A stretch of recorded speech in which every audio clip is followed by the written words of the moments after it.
Exciting new changes to the Indiana gun laws.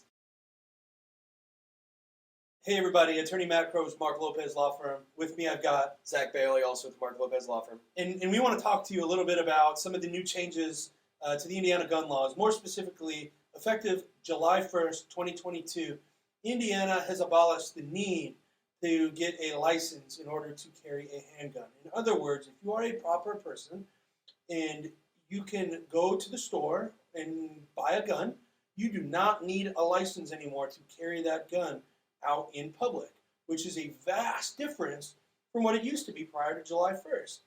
Now, that doesn't necessarily mean it's free-for-all. Everybody get off their couch, run to Cabela's, go put in an order, go buy a gun, and let's all just go out and just carry guns like crazy. There are definitely some restrictions. Am I right, Zach? There are, and it's important to know about these. The biggest ones being if you've been convicted state or federally of a crime where the punishment can be more than 1 year. So in the state of Indiana, that would be any felony. Even if you're facing charges for a felony, you aren't able to carry a gun. If you've been convicted of a crime of domestic violence, domestic battery, or criminal stalking, and your firearms rights haven't been restored. If there's an active protective order against you, if you've been adjudicated a dangerous person, that means the red flag law. That's been in the news in Indiana a lot. If you've been adjudicated as mentally defective, if you've been committed to a mental institution, if you've been dishonorably discharged from military service of the National Guard, if you're under 18 years old, all of those people would be ineligible to carry a handgun in the state of Indiana still. Now, Zach, you basically just kind of walked through, earlier I was talking about proper person, improper person.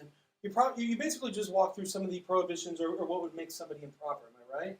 Yes. Okay, and now there's kind of a workaround way because to check kind of exactly where you would stand under Indiana's new law. So the new law, if I'm correct, actually you could still get a license to carry if you want to. Am I right? You can. You can still apply for a permit, and that's a great way to check to see if you're eligible because that's run through the state police, and they're the ones who are probably going to be checking anyway if they see you with a gun. So it's great to kind of run through their database and make sure they see you as an eligible person. So it's still a very good idea if you aren't sure. Not only that, getting a license to carry a handgun is still going to be very important if you do a lot of travel.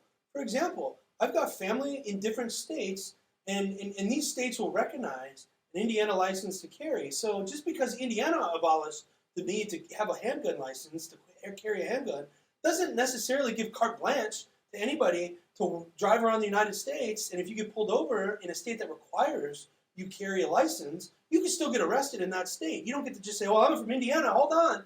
We don't need licenses anymore. That doesn't work that way. So it's still a very good idea to go ahead and try and get your handgun license. That's true. And like you're talking about, that's reciprocity with other states. I still have a permit for that reason. I believe you do too. Exactly. So it's definitely a good idea.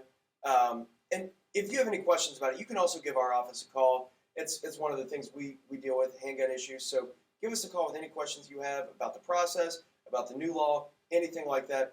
317-632-3642. Remember, always plead the fifth.